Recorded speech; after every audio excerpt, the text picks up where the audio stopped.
अल्लाह ने अगर बेटा दिया है तो फिर डीजे बजा के शैतान को राजी ना कर। अल्लाह ने औलाद जैसी दौलत से नवाजा है, रब की रहमतों को नजरअंदाज नहीं करना। तुम नहीं जानते हो जिनकी गोदें खाली होती है, औलाद नहीं होती है, खुदा की कसम बंगले होते हैं खुशियां नहीं होती, गाड़ियां होती है खुशियां नहीं होती, ऐश होता है खुशियां नहीं होती है, दौलत होती है खुशियां नहीं होती है, शौकत होती है खुशियां नहीं होती है, हजार चाहने वाले होते हैं, आंगन खाली होता है खुशियां नहीं होती है। जाओ जाकर के उनसे पूछो जिनके आंगन में औलाद नहीं है, किस चौखट पे जाके भीख नहीं मांगते हैं। किसी ने कहा फला दरगाह पे झाड़ू चढ़ा दे, अल्लाह औलाद दे देगा। बाप ने जाकर के मन्नतें मानी, औलाद ना मिली। फिर किसी डॉक्टर का पता चला, लाखों रुपए लगा दिए, फिर भी औलाद ना मिली। और आप सलामत रखे खुदा आपको, आप भी अपने आप को हल्के में मत लेना, इसलिए कि महबूब की महफिल को महबूब सजाते हैं, आते हैं वही जिनको सरकार बुलाते हैं। सुभान अल्लाह, सुभान अल्लाह। यहाँ जितने लोग भी आए हुए हैं सारे लोग हुजूर की दावत पे आए हुए हैं। ये अलग बात है कि दस्तरखान भाई फ़हीम के आंगन में बिछा है, लेकिन जितनी नेमतें इससे मिलेंगी सब मदीने वाले के खजाने की होंगी। ये बात जहन में रखिएगा। मैं आप सबको मुबारकबाद पेश करता हूं कि अगर हम यहां ना होते तो या तो सो रहे होते, और अगर जागते होते तो मोबाइल चला रहे होते, कोई गेम खेलता होता, कोई वीडियो देखता होता। अलगरज ये कि ये कीमती वक्त ऐसे ही गुजर जाता। लेकिन रब ने करम किया कि सुनाने के लिए हम लोगों का इंतखाब हुआ और सुनने के लिए आप लोगों का इंतखाब किया गया है। और ये सारी मेहरबानियां रब की हुजूर के सदक़े में हो रही है। आला हज़रत फरमाते हैं वो जो न थे तो कुछ ना था, तो कुछ ना था। ये मेरे सामने बच्चे बैठे हुए हैं, मैं इन बच्चों से एक बात कह लूं मेरे लाल, जिन बच्चों के माँ बाप अच्छे होते हैं वो हुजूर की महफिल में आके खेल में नहीं लगते। अब आप अगर कितने खूबसूरती से कुछ बच्चे बैठे हुए हैं, एक दो बच्चा बात कर रहा था, मैं सिर्फ उसे समझाने के लिए बात कह रहा हूं, इशारा नहीं करूंगा वो बच्चा कौन है, मगर मैं बच्चों को समझा लूं कि आपकी हरकतें और आपके कामों से आपके बाप का, माँ का अच्छा या गलत होने का पता चल जाता है। अच्छे माँ बाप की औलाद हुजूर की महफिल में अदब से बैठा करती है। अब ये फैसला आपको करना है कि हम क्या समझें, आपके वालिदैन अच्छे हैं या बहुत अच्छे हैं। आप बताओ कैसे हैं, अच्छे हैं कि बहुत अच्छे हैं?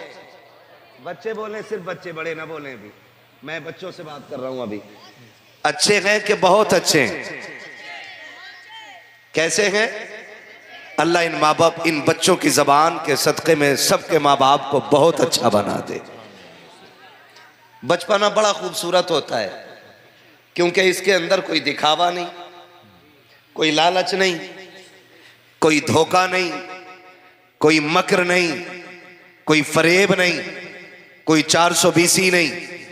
जो भी होता है साफ होता है, जो भी होता है साफ होता है।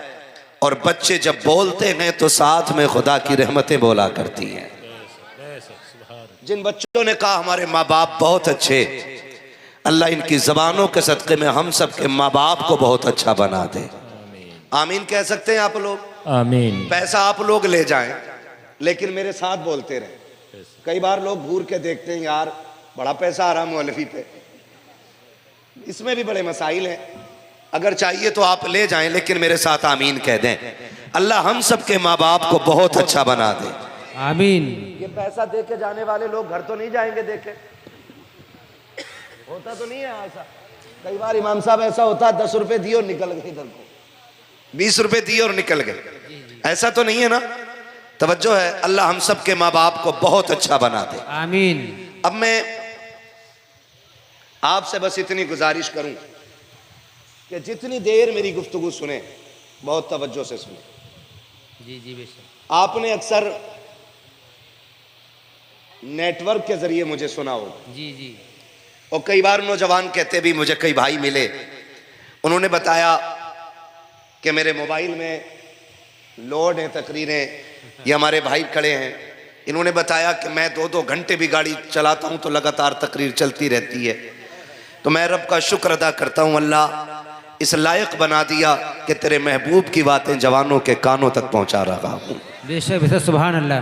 और सच्ची बात है यार, कोई घमंड नहीं, कोई तकब्बुर नहीं, औकात क्या हजरत, हम तो साइकिल पे बैठने के लायक नहीं थे, आज अल्लाह जहाज़ों में उड़ा रहा है।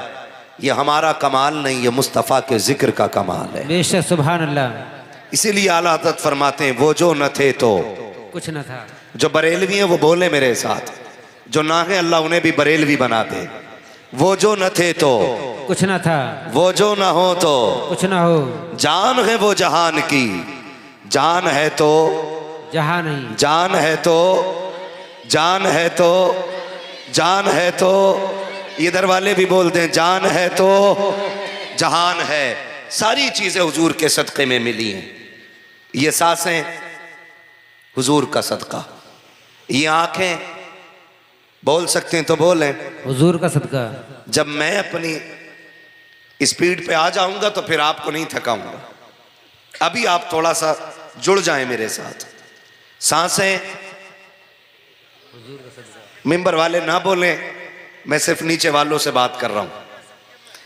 आंखें, सांसें, कान, दिल, दिमाग, वजूद, सब कुछ आला हजरत बोले जमीन व जमा, सलामत रहें, जमीन व जमा, मकीन व मकान, चुनीनो चुना, बने दो जहां, दहन में जबा, बदन में है जहां, हम आए यहां, उठे भी वहां, सबा वो चले कि बाग फले, वो फूल खिले कि दिन हो भले, लिवा के तले सना में खुले, रजा की ज़बान तुम्हारे लिए, सब कुछ हुजूर के लिए।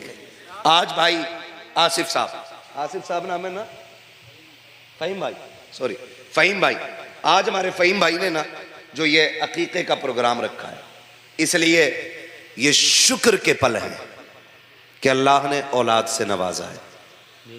ये एक करारा थप्पड़ भी है उन लोगों के मुंह पे जो औलाद के आने पे डीजे बजाते हैं। ये खुला चैलेंज है उन लोगों के लिए जिनकी रगें डीजे के आगे थिरकती हैं। हमारे भाई ने ये साबित करने की कोशिश की है, बेटा हो या बेटी, जो भी मिलता है अब्दुल्ला के लख्ते जिगर के सदक़े में मिलता है। सुभान अल्लाह, सुभान अल्लाह, बेशक। और दिल पे हाथ रख के मेरी बात सुनना, औलाद हो रही है तो कदर नहीं। कह रहा मौलाना बस आज घर की छुट्टी मार दो, अल्लाह ने बेटा दिया है, हमारी अम्मा मान नहीं रही है, हमें जो है थोड़ी सी आज खुशियां मनानी है। इमाम साहब कहने लगे हम दावत में नहीं आएंगे, तो कहते हैं तुम घर चले जाओ आज। कल से सारे ही नेक काम करूंगा।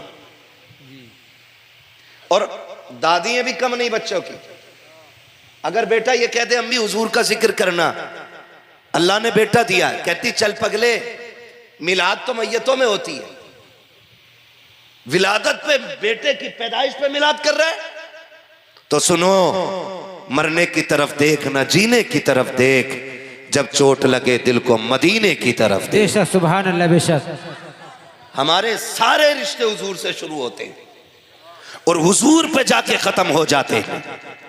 अल्लाह ने अगर बेटा दिया है तो फिर डीजे बजा के शैतान को राजी ना कर। अल्लाह ने औलाद जैसी दौलत से नवाजा है, रब की रहमतों को नजरअंदाज नहीं करना। तुम नहीं जानते हो जिनकी गोदें खाली होती हैं, औलाद नहीं होती है, खुदा की कसम बंगले होते हैं, खुशियां नहीं होती, गाड़ियां होती हैं, खुशियां नहीं होती, ऐश होता है, खुशियां नहीं होती है, दौलत होती है, खुशियां नहीं होती है, शौकत होती है, खुशियां नहीं होती है, हजार चाहने वाले होते हैं, आंगन खाली होता है, खुशियां नहीं होती है। जाओ जाकर के उनसे पूछो जिनके आंगन में औलाद नहीं है, किस चौखट पे जाके भीख नहीं मांगते हैं। किसी ने कहा फला दरगाह पे झाड़ू चढ़ा दे, अल्लाह औलाद दे देगा। बाप ने जाकर के मन्नतें मानी, औलाद ना मिली। फिर किसी डॉक्टर का पता चला, लाखों रुपए लगा दिए, फिर भी औलाद ना मिली। फिर किसी हकीम का पता चला, लाखों रुपए में आग लगा दी, फिर भी औलाद ना मिली। पूरी जिंदगी तड़पते रह गए। एक ही सवाल था, मालिक बेटा ना दे, कम से कम चिराग जलाने के लिए एक बेटी अता फरमा दे। मैं कहना ये चाहता हूँ, अगर औलाद की कदर नहीं है तो बे औलाद से पूछो औलाद कितनी बड़ी नेमत है, और अगर दे दी है तो फिर शैतान को राजी ना करो, ऐलान कर दो औलाद खुदा की रहमत है, इसलिए राजी भी खुदा ही को किया जाए। नारे तकबीर, नारे रिसालत, नारे गौसियत, मुफ्ती हम्माद रजा साहिब किबला, नारे तकबीर। सुभान अल्लाह, बहुत खूब हजरत, माशाअल्लाह। अभी मैं ये नहीं कह रहा हूं कि बेटा हो या बेटी, मैं मुतलकन अभी औलाद की बात कर रहा हूं, मुतलकन औलाद की बात। खुदा की कसम अगर अल्लाह ने सही सलामत औलाद दी है ना तो सजदे शुक्र में गिर जाया करो, बेशक। वरना औलाद अपाहिज पैदा हो जाए पूरी जिंदगी माँ बाप के कंधों पर रहती है। जी जी, ये भी एक बड़ी बात है, सही और सालिम पैदा हो जाए। मगर माफ कीजिएगा, मैं उस समाज के सामने बैठा हुआ हूं जिसकी औलाद अगर माइंडेड होती है, ज़हीन होती है, खूबसूरत होती है तो कहता है MBBS बनाना है। जी जी, काले होते, लूले लंगड़े होते तो कहते इसे मौलवी बनाना है। हाँ, मैं उस कौम के सामने बैठा हूं।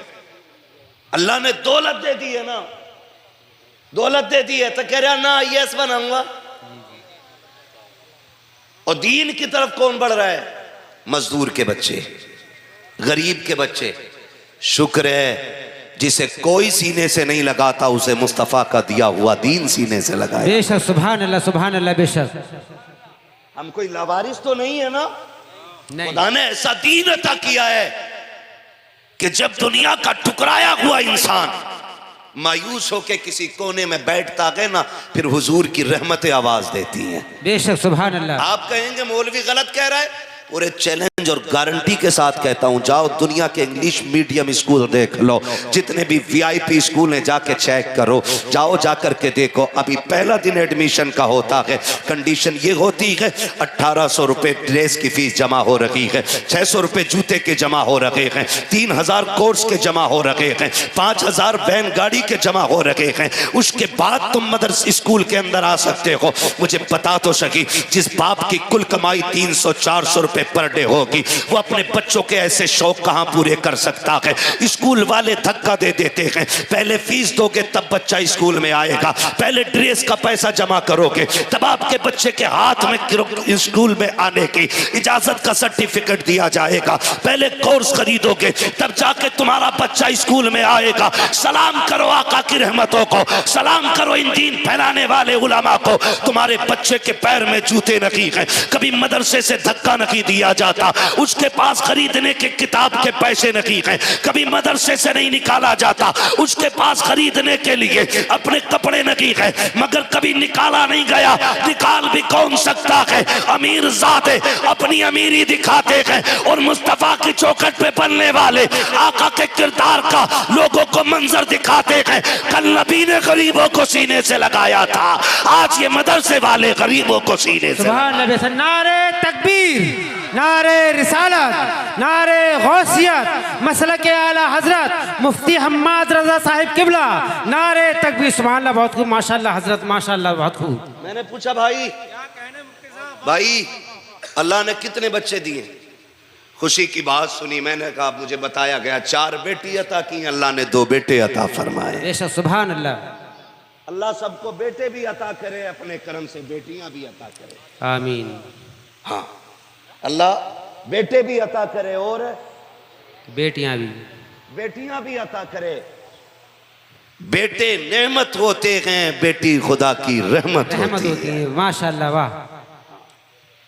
बेटे नेमत होते हैं, बेटी खुदा की रहमत होती है। बोले सारे, बेटी खुदा की, बेटी खुदा की रहमत होती है।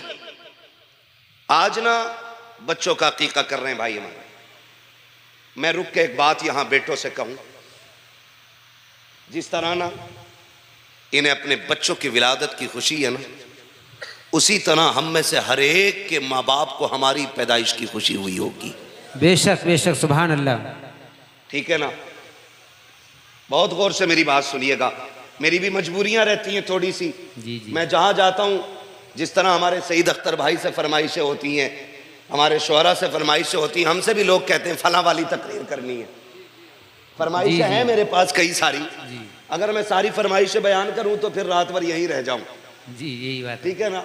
लेकिन चूंकि रोज तकरीर करना रहता है, 1 घंटा खतीब का खास होता है, लेकिन मुझे डॉक्टरों की तरफ से सिर्फ 40 मिनट की इजाजत है। लेकिन खुदा सलामत रखे बिलग्राम शरीफ के रईस उल अतकिया सरकार वैस मुस्तफ़ा को, उनकी दुआएं मिलती रहती हैं। ये फकीर एक नहीं 1.5 घंटे बोलते रहते हैं। बेशक सुभान अल्लाह, वाह, बेशक सुभान अल्लाह। ठीक है ना? ये अलग बात है, खामोश खड़े रहते हैं, फिर भी जो लोग बड़े हैं वो बड़े रहते हैं। ऐसे असलाफ से मिलता है हमारा शजरा, जिनके कदमों में कई ताज पड़े रहते हैं। वाह वाह, बेशक सुभान अल्लाह, बेशक, बहुत खूब। तवज्जो है ना? मैं कोशिश करूंगा इंशाअल्लाह अपनी बात सही वक्त पे मुकम्मल कर लूं। अभी थके तो नहीं है आप लोग? नहीं थके ना? जब भी महफिल में दिल लगने लगे, समझ लो मुस्तफा की नजर हो गई है। बेशक सुभान अल्लाह। ठीक है ना? समझो फिर हुजूर की नजर हो गई है।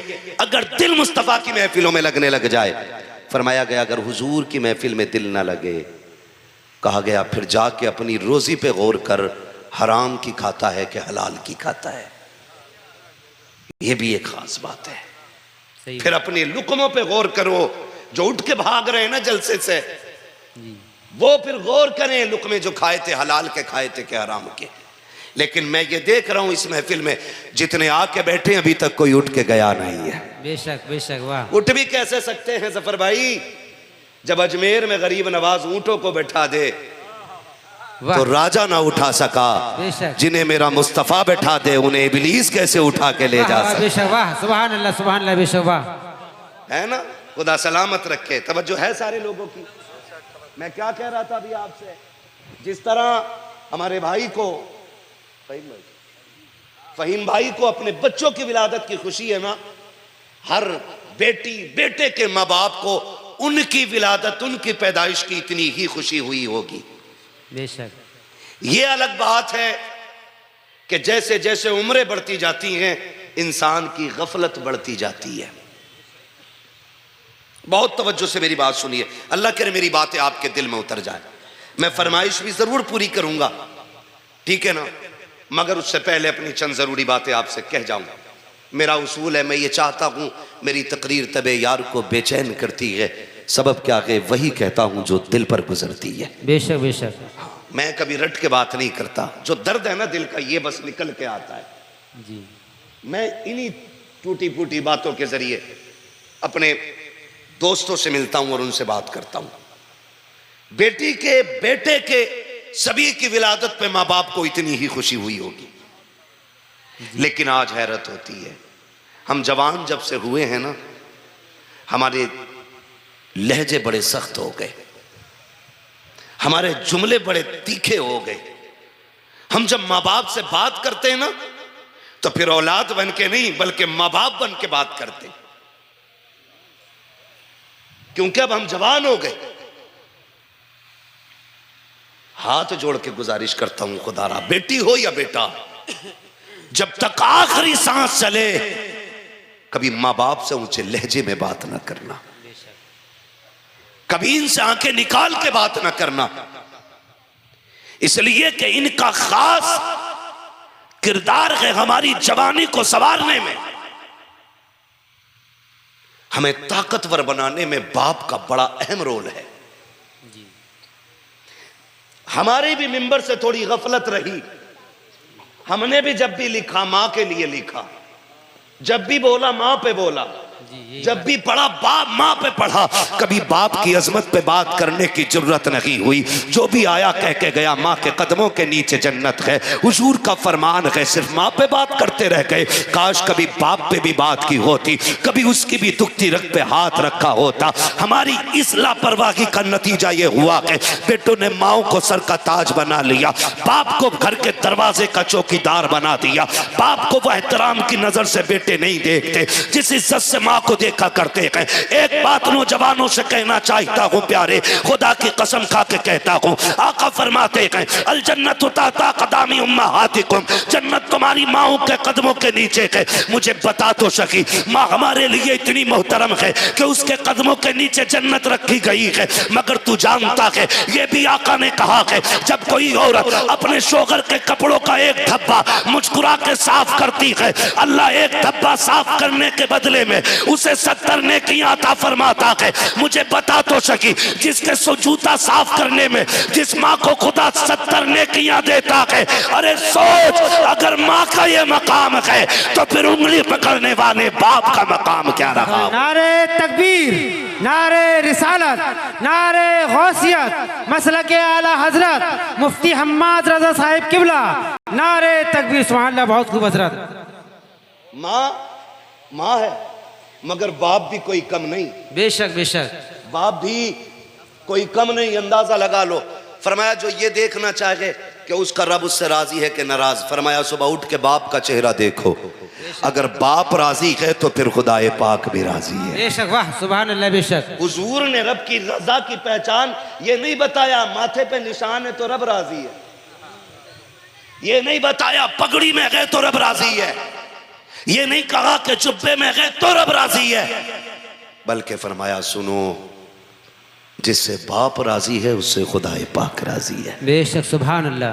बाप जानते हैं बाप क्या होता है, समझने की कोशिश करें। कई बार ना हमारे नौजवान और बच्चे कह देते नहीं नहीं नहीं मेरी माँ ज्यादा प्यार करती है, अब्बा प्यार नहीं करते। कहा क्यों? का स्कूल नहीं गया, अब्बा ने 3 थप्पड़ मार के स्कूल भेजा। बेशक बेशक, यही बात है। और मेरी अम्मी रोती रह गई ना लेके जाओ लाल को, लेकिन अब्बा बड़ा जल्लाद है, पकड़ के ले गया। दिल पे हाथ रख के बताना, माँ जब बच्चे को उठाती है तो कमर पे रखती है, बेशक यहाँ, लेकिन बाप जब उठाता है ना तो फिर कंधे पे रखता है। बेशक, वाह सुभान अल्लाह। बेशक वो किसी से पूछा था किसी ने कि इस उठाने में फर्क क्या है, माँ कमर तक क्यों, बाप कंधे तक क्यों उठाता है? तो बड़ी प्यारी बात जिसने भी कही, बहुत प्यारी कही थी। उसने कहा माँ इसलिए गोद तक उठाती है तक वो ये चाहती है कि मेरा लाल वहां तक देखे जहां तक मैं देख रही हूं, और बाप इसलिए कंधे पे बैठाता है, उसकी सोच ये होती है जहां तक मैं देख रहा हूं मुझसे भी आगे तक मेरे बेटे को नजर आना चाहिए। बेशक, वाह सुभान अल्लाह। बेशक, वाह। जिसके थप्पड़ को तुम ज्यादती और जुल्म और गुस्सा समझते हो, यकीनन ये थप्पड़ बड़े बड़े मुस्तकबिल का फैसला करते हैं। अगर ये थप्पड़ बचपन में मारने वाले हो तो बंदा खुश नसीब होता है, अगर ये डांट और ये थप्पड़ नसीब ना हो तो बंदा कम नसीब होता है।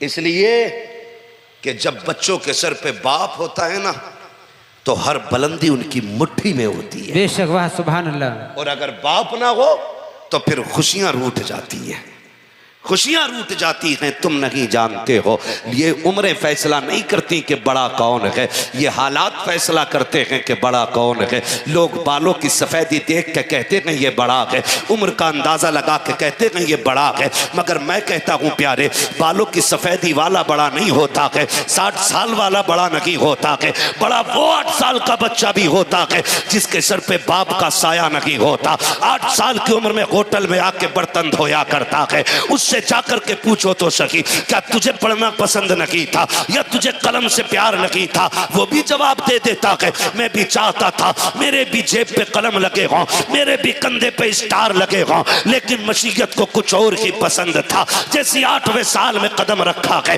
घर के दरवाजे पे लोगों की भीड़ ने बताया आज तेरे सर से बाप का साया उठ गया है। तुम्हें क्या बताऊं, जिस दिन बाप कफन में लिपट के गया था उसी दिन से हसरत कफन के साथ चली गई है। उसी दिन से खुशियां रूठ गई हैं। माँ ने बस्ता लेके कहा था लखते जिगर अब पढ़ने का वक्त जा चुका है, अब तुझे बहन के लिए कमाना पड़ेगा, घर की दवाओं का खर्चा उठाना पड़ेगा। लोग समझते हैं सफेद बालों वाला बड़ा होता है, मगर मैं कहता हूं वो 10 साल का बच्चा भी बड़ा है जो होटल में काम करके माँ का इलाज करा रहा है। वो बच्चा भी बड़ा है जो 9 साल की उम्र में होटलों में बर्तन उठा करके बहनों की तालीम का इंतजाम कर रहा है। खुदा के वास्ते अल्लाह से सजदे करके बाप की लंबी उम्र की भीख मांगा करो, इसलिए कि जिनके सर पे बाप के साए होते हैं कायनात मुट्ठी में होती है, जिनके सर पे बाप नहीं होता वो बड़े अकेले हो जाते हैं। बाप नहीं होता बल्कि खुदा की रहमत का चलता साया होता है,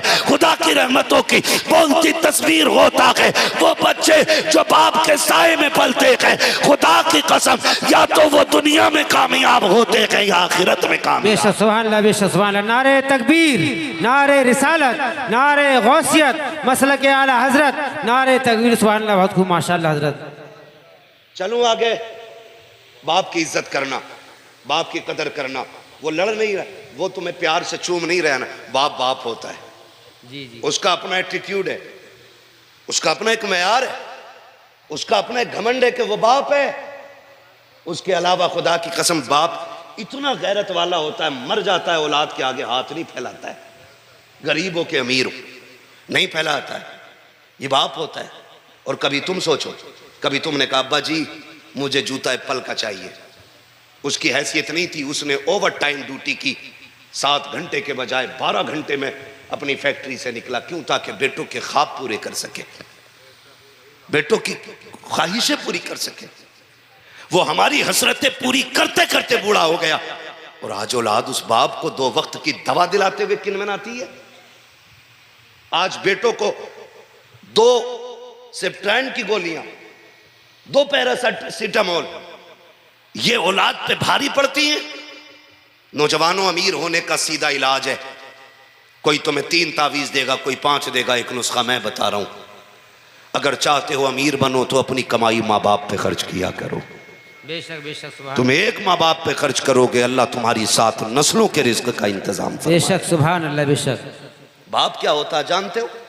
बताऊं तुम्हें बाप क्या होता है? खुदा करे ये बात आपके दिल में उतर जाए। बाप वहां तक देख लेता जहां तक कोई नहीं देखता। बेशक बेशक। वहां तक बाप देख लेता जहां तक कोई नहीं देखता। मलफूजात शरीफ के अंदर सरकार आला हजरत ने एक वाकया तहरीर फरमाया कि बाप बेटे तिजारत के लिए जा रहे थे, जाते जाते रास्ते में बाप की तबीयत खराब हो गई, बीमार हुआ। सफर पैदल के थे, मंजिल दूर थी और काफी लंबा सफर हो चुका था। रास्ते ही में इंतकाल हुआ, काफिले वालों ने वहीं दफन कर दिया। बेटा भी काफिले के साथ आगे चला गया। कुछ दिन के बाद वापस पलटा, उसी रास्ते से आ रहा था जहां बाप को दफन किया था। लेकिन इत्तेफाक यह हुआ कि शाम का वक्त था, शाम का वक्त था। उसने देखा बाप की कब्र है। दिल ने कहा चल फातिहा पढ़ ले, लेकिन अकल ने कहा सुन जंगल है, शाम है, अगर रुक गया काफिला चला जाएगा, अकेला रह जाएगा, शेर चीते आके तुझे जिंदा नहीं छोड़ेंगे। इस डर से बेटा चल दिया। आला हज़रत फरमाते हैं कि जब वो चला तो पीछे से बड़ी तेज आवाज आई, और ऐसी आवाज थी जिस आवाज को सुन के बेटे के पैर कांप गए। वो शेर या चीते की दहाड़ नहीं, कब्र से उसके बाप की आवाज आ रही थी। उसने कहा था लख्त जिगर नूरे नदर,